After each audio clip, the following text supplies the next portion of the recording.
Welcome to the channel. In today's video, we will read the update of the story about a woman who had a mother-in-law who tried to sabotage her son's and the woman's relationship, only to have it all blow up when her son discovered the truth about her manipulations and lies. In case you haven't seen part 1, I recommend you to watch it in our channel to understand the story. Let us begin. Update 2. First, I want to express my gratitude to everyone who has continued to support me and show interest in my relationship struggles. Sincerely, the advice and shared experience has made everything a lot clearer. Also, Adam has been following along. Firstly, I especially want to thank everyone who defended and supported Adam. I don't see him as a bad guy, and I really wouldn't be vindictive, so passive-aggressive comments while leaving or making rude comments to him or anything really mean-hearted, I couldn't do to him. He has supported me emotionally through getting my MBA. He helped me study for my LSATs. He read over my essays to apply to law school. He did mock interviews with me.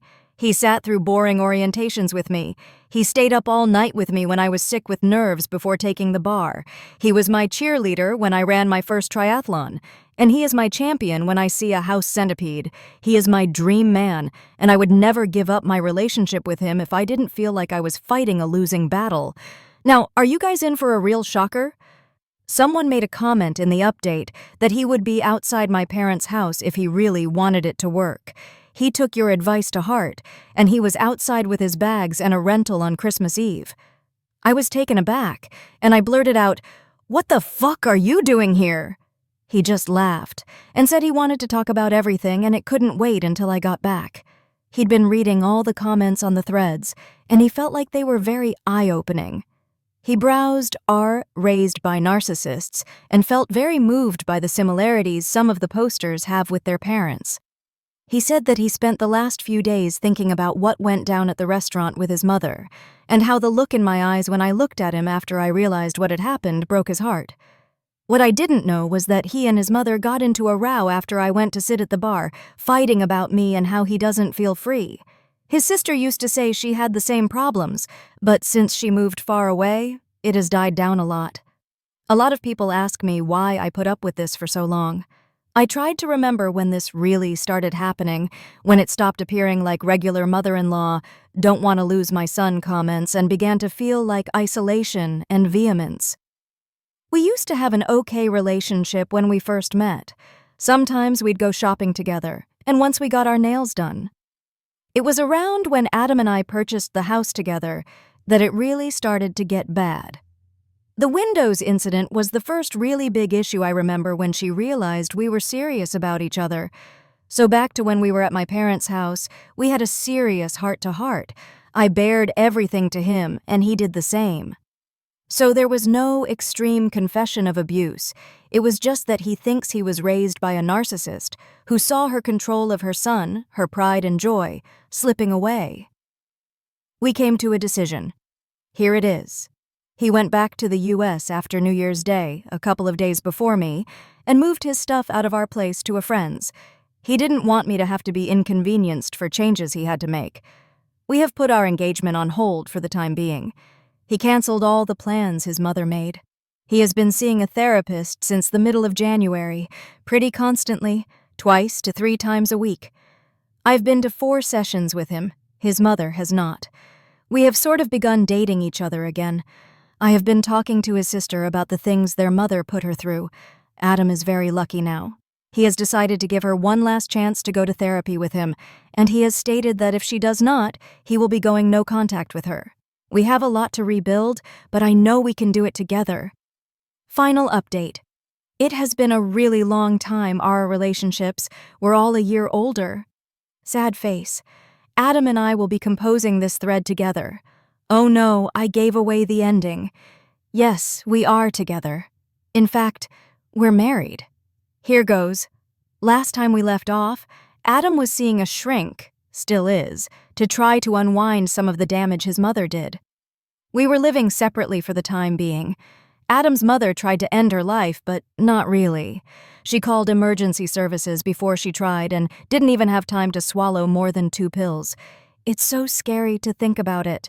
My husband, man, that's fun to say, was basically traumatized by his own mother his entire life, as was his sister.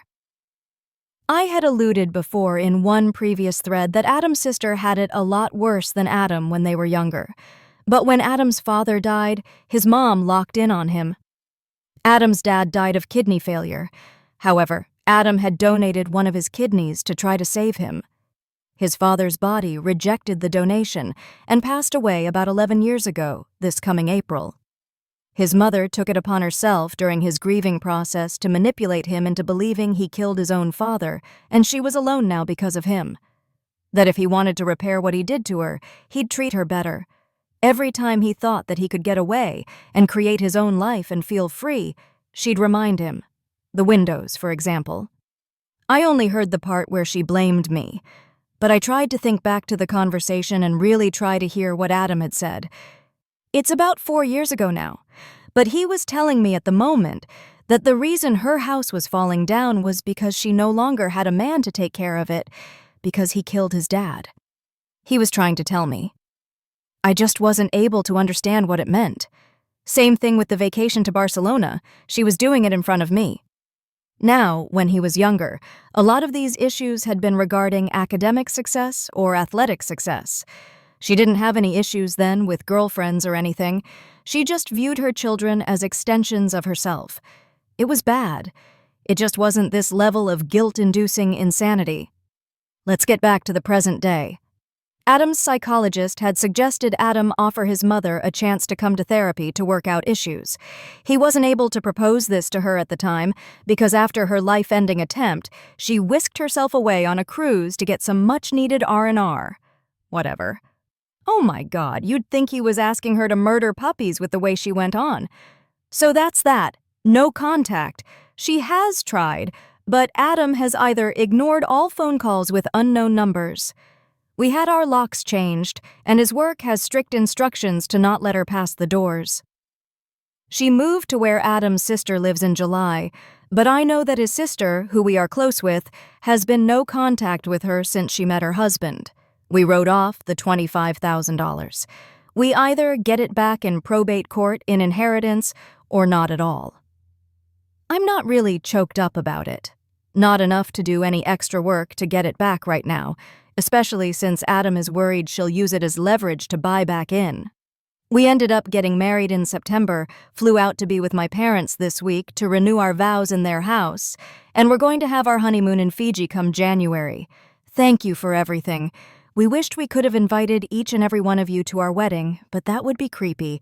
And that's the end of the story. What do you guys think about the story? Let me know in the comment, and I will see you in the next video.